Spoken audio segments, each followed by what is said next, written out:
Everything से में आपका बहुत बहुत स्वागत है दोस्तों। ये देखिए बीपीएससी का जो है 41वां संयुक्त प्रारंभिक परीक्षा पीटी का हुआ था। कब का है ये? 1996 का हुआ था।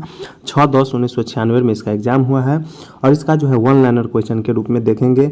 ये स्पार्क का बुक है, बहुत ही अच्छा है। इसमें टोटल जो है बिहार में जो अभी तक एग्जाम हुआ है 220 जो है, या तो बिहार दरोगा हो या बीपीएससी का या सीडीपीओ का हो, सभी जो है 220 चैप्टर इसमें जो है सेट दिया हुआ है। सारा का हम डिस्कशन करेंगे। तो चैनल को सब्सक्राइब नहीं किया है जल्दी कर दीजिए, वीडियो को लाइक कर दीजिए, दोस्तों को भी शेयर भी कर दीजिए।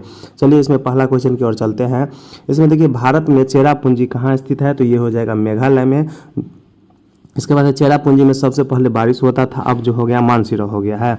ये कहाँ पे है? मेघालय में। और विदर्भ एक प्रादेशिक नाम है भारत में। यह किसका अंग है? तो ये हो जाएगा महाराष्ट्र का अंग है, विदर्भ हो जाएगा। इसके बाद भारत में कौन सा फसल सर्वाधिक क्षेत्र में बोई जाती है? तो ये हो जाएगा चावल। और भारत में सर्वाधिक पटसन उत्पादक राज्य कौन हो जाएगा? तो ये हो जाएगा पश्चिम बंगाल प्रथम स्थान पर, जबकि बिहार जो है दूसरा स्थान पर है। इसके बाद भद्रावती जो है इस्पात केंद्र कहाँ स्थित है? तो ये हो जाएगा भद्रावती नदी पर है स्थित है। और गंगा के मैदान की पुरानी कछारी मिट्टी क्या कहलाती है? तो ये कहलाती है बांगर। यानी पुरानी मिट्टी की बात हो रहा है तो बांगर हो जाएगा, और नई मिट्टी रहता तो ये होगा खादर हो जाता। इसके बाद भारत के अतिरिक्त कहाँ प्रायद्वीपीय पर्वत निर्मित हुआ है? तो ये हो जाएगा पेलियोजोइक महाकल्प में। यानी भारत के अतिरिक्त जो है कहाँ प्रायद्वीपीय पर्वत निर्मित हुआ है? तो ये हो जाएगा पेलियोजोइक महाकल्प में।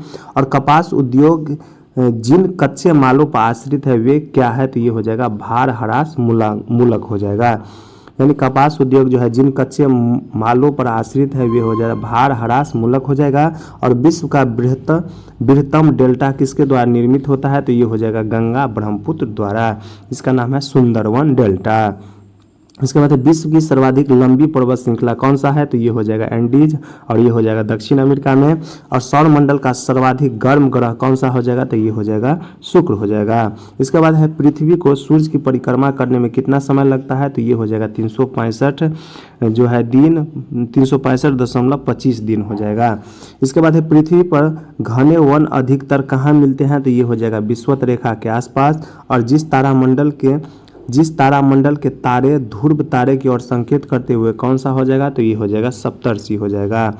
इसके बाद अगला क्वेश्चन की बात करते हैं। पृथ्वी की सतह का वह भाग जो पानी से ढका है लगभग कितना है? तो ये हो जाएगा 40 से 50 किलोमीटर हो जाएगा। यानी पृथ्वी के सतह का वह भाग जो पानी से ढका है लगभग कितना है? जो 40 से 50 किलोमीटर। और पृथ्वी पर मरुभूमि होने की संभावना सबसे अधिक कहाँ रहती है? तो ये हो जाएगा 23 डिग्री अक्षांश के पास। इसके बाद भारतीय संविधान की 10वीं अनुसूची का संबंध किससे हो जाएगा? तो ये हो जाएगा दल बदल कानून से हो जाएगा। और राष्ट्रपति द्वारा राज्यसभा में कितने व्यक्ति को मनोनीत किया जाता है? तो ये हो जाएगा 12 व्यक्ति को। इसके बाद देखिए आम चुनाव में मतदाता की आयु 21 वर्ष से घटाकर 18 वर्ष कब कर दिया गया है संशोधन में? तो ये हो जाएगा 61वां संविधान संशोधन में जो है पहले जो है आम चुनाव में मतदाता की आयु कितना था? 21 वर्ष होता था, उसको घटा के कब कर दिया? 18 वर्ष 61वां संविधान संशोधन में। इसके बाद है संविधान में मंत्रिमंडल यानी कैबिनेट शब्द का प्रयोग एक ही बार कहाँ हुआ है? ये हो जाएगा अनुच्छेद 352 के 3 में जो है कैबिनेट शब्द का प्रयोग हुआ है। इसके बाद है भारतीय संविधान के अनुसार राज्यों की विधायिका में कौन सम्मिलित होता है? तो ये हो जाएगा उसमें जो है विधायिका में राज्यपाल होता है, विधानसभा और विधान परिषद होता है। जहां इसका अस्तित्व है विधान परिषद का वहां होता है। इसके बाद है संघीय मंत्री परिषद के मंत्री किसके प्रति उत्तरदायी होता है? तो ये हो जाएगा केवल लोकसभा के। और मौलिक कर्तव्यों को किसके द्वारा निर्धारित किया गया है? तो ये हो जाएगा 42वां संविधान संशोधन के द्वारा। इसके बाद देखिए अगला इसमें भारतीय संविधान को संविधान सभा द्वारा कब अंगीकृत किया गया है? तो अंगीकृत की बात आएगा तो 26 नवंबर 1949 हो जाएगा। इसके बाद भारतीय संविधान का 73वां संशोधन क्या प्रावधान करता है? तो पंचायत चुनावों को आदेशात्मक तथा लोकसभा एवं विधानसभा चुनावों के समकक्ष बनाने का। तो ये हो जाएगा 73वां संशोधन हो जाएगा। इसके बाद भारत सरकार की आय का सबसे बड़ा स्रोत क्या हो जाएगा? तो ये हो जाएगा उत्पादन शुल्क। और भारत में सबसे प्राचीन बृहत स्तरीय उद्योग कौन सा है? तो ये हो जाएगा कपास हो जाएगा। भारत में सबसे बृहत्तम प्राचीन बृहत स्तरीय उद्योग कौन सा हो जाएगा, तो कपास हो जाएगा। और जीवन बीमा निगम किसका उदाहरण है, तो ये हो जाएगा निवेश बैंक का हो जाएगा। इसके बाद है किस स्रोत से भारत सबसे अधिक विद्युत प्राप्त करता है, तो ये हो जाएगा तापी, यानी कोयला से जो है बिजली पैदा करता है, उससे सबसे ज़्यादा जो है बिजली का प्राप्त करते हैं। और अंत्योदय कार्यक्रम का उद्देश्य क्या है, तो गरीबों में सबसे गरीब की सहायता करना। इसके बाद बिहार में ग्रामीण शहरी जनसंख्या का अनुपात कितना है, तो ये हो जाएगा 80-20 के अनुपात में लगभग है।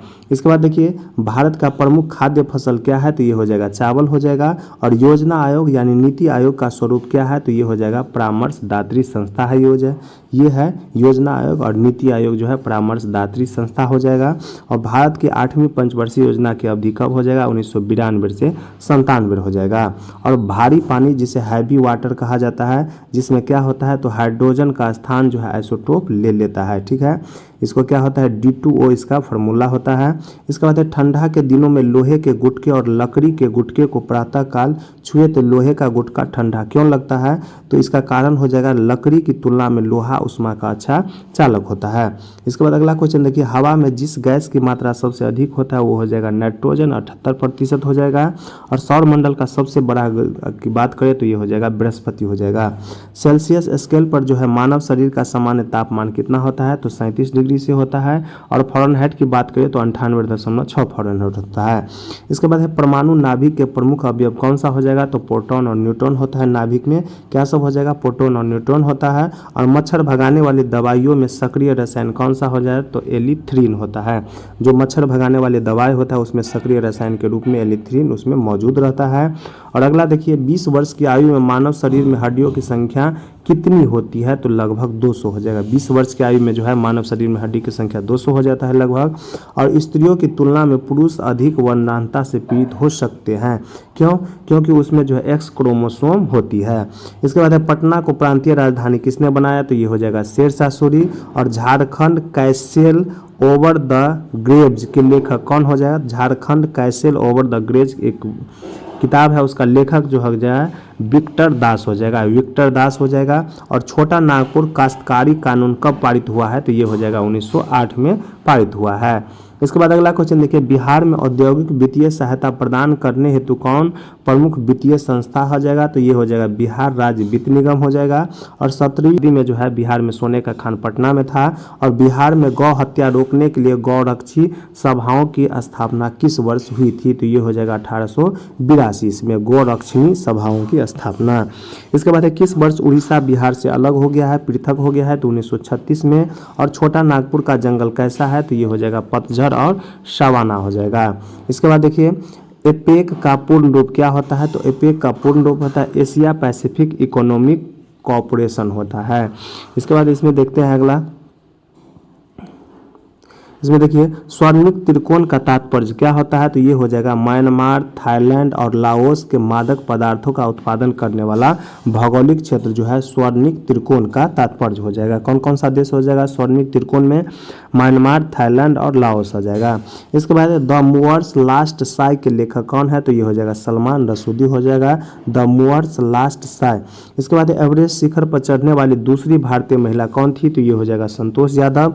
और संत कबीर के सम्मान में मगहर महोत्सव का प्रारंभ किया गया था, कब से, तो ये हो जाएगा 1990 से।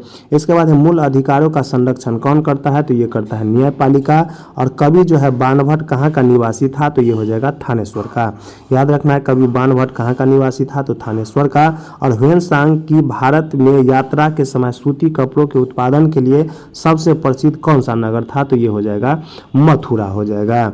इसके बाद है पाटलिपुत्र में स्थित जो है चंद्रगुप्त महल मुख्यतः किस वस्तु की बनी हुई थी, तो ये हो जाएगा लकड़ी से, इसका भी अभी भी प्रमाण मिला है। इसके बाद किस इतिहासकार ने शाहजहां के शासनकाल को मुगल काल का स्वर्ण युग कहा था, तो ये हो जाएगा V.A. स्मिथ हो जाएगा। किसके शासनकाल को, तो शाहजहां के शासनकाल को स्वर्ण युग कहा था। इसके बाद अगला क्वेश्चन देखिए अलाउद्दीन खिलजी के प्रसिद्ध सेनापति में किसको मंगोल के विरुद्ध लड़ते हुए मृत्यु हुई थी, तो ये हो जाएगा जफर खां का जो है अलाउद्दीन का जो सेनापति जो था जिसका जो है मंगोल से लड़ते हुए मृत्यु हो गया, उसका नाम था जफर खां। इसके बाद अगला देखिए ब्रह्म समाज की स्थापना कब हुई, तो ये हो जाएगा 1828 ईस्वी में। और कौन आत्मीय सभा के संस्थापक थे, तो ये हो जाएगा राजा राम मोहन राय हो जाएगा। इसके बाद है किसने ऑल इंडिया मुस्लिम लीग की स्थापना की, तो ये हो जाएगा नवाब सलीमुल्लाह खां हो जाएगा 1906 में। और लॉर्ड वेलेस्ली की सहायक संधि को स्वीकार करने वाला पहला मराठा सरदार कौन था, ये हो जाएगा पेशवा बाजीराव द्वितीय हो जाएगा। इसके बाद रंजीत सिंह ने प्रसिद्ध कोहिनूर हीरा कहाँ से प्राप्त किया था, तो ये हो जाएगा शाह शुजा से। और कुतुबुद्दीन ऐबक की राजधानी कहाँ थी, तो ये हो जाएगा लाहौर था। 1938 में भारतीय राष्ट्रीय कांग्रेस के अध्यक्ष कौन निर्वाचित हुए थे, तो ये हो जाएगा सुभाष चंद्र बोस। और स्वामी विवेकानंद ने रामकृष्ण मिशन की स्थापना जो किया है 1896 ईस्वी में। इसके बाद है रॉलेट एक्ट का भारतीय राष्ट्रीय कांग्रेस ने विरोध क्यों किया, क्योंकि इसका लक्ष्य जो है व्यक्तित्व स्वतंत्रता को सीमित करना था, इसलिए जो है रॉलेट एक्ट को विरोध किया है। इसके बाद है द्वितीय गोलमेज सम्मेलन किस प्रश्न पर असफल रहा, तो ये हो जाएगा सांप्रदायिक प्रतिनिधित्व पर। और भारत छोड़ो प्रस्ताव पारित होने के बाद गांधी जी को कहाँ कैद करके रखा गया, तो आगा खां पैलेस पुणे हो जाएगा। इसके बाद देखिए किसने बंगाल में द्वैध शासन प्रणाली को समाप्त किया था, तो ये हो जाएगा वारेन हेस्टिंग्स हो जाएगा। और बारदोली जो सत्याग्रह का नेतृत्व किसने किया था, तो ये हो जाएगा पटेल जी ने किया था। इसके बाद किस सत्याग्रह आंदोलन में गांधी जी ने प्रत्यक्ष रूप से भाग नहीं लिया, तो ये हो जाएगा बायकोम सत्याग्रह हो जाएगा। इसके बाद देखिए 1857 का विद्रोह मुक्त किस कारण से असफल रहा, तो ये हो जाएगा किसी सामान्य योजना और केंद्रीय संगठन की कमी के कारण जो है असफल रहा।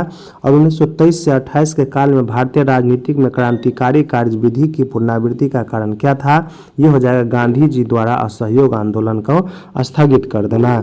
इसके बाद सविनय अवज्ञा आंदोलन की असफलता के बाद गांधी जी ने किसका महत्व दिया, तो ये हो जाएगा रचनात्मक कार्यक्रम को महत्व दिया। इसके बाद देखिए स्वतंत्र भारत का अंतिम गवर्नर जनरल कौन था, तो ये हो जाएगा सी गोपालाचारी था। और जयप्रकाश नारायण को राष्ट्रीय स्तर के नेता की पहचान किस संदर्भ में मिली, तो ये हो जाएगा भारत छोड़ो आंदोलन में। इसके बाद है नोआखली काल में महात्मा गांधी के सचिव कौन थे, तो नोआखली काल में जो है गांधी जी के सचिव थे प्यारे लाल। और करो या मरो का नारा किससे संबंधित किससे संबंधित है, तो ये हो जाएगा गांधी जी ने 1942 में दिया था। इसके बाद है गदर पार्टी की स्थापना कब हुई थी, तो 1913 में जो है हुआ है। इसके बाद है होम रूल आंदोलन भारत के स्वतंत्रता संग्राम के एक नए चरण के आरंभ का द्योतक क्यों था, तो इसने जो है देश के सामने स्वशासन की एक ठोस योजना रखी थी, इसलिए जो है होम रूल आंदोलन जो है भारत के स्वतंत्रता संग्राम के एक नए चरण के आरंभ का द्योतक माना जाता है। इसके बाद है 19वीं शताब्दी के उत्तरार्ध में जो है नव हिंदूवाद के सर्वश्रेष्ठ प्रतिनिधित्व कौन थे, तो ये हो जाएगा स्वामी विवेकानंद हो जाएंगे। तो देखिए इस चैप्टर में इतना ही क्वेश्चन दिया हुआ है।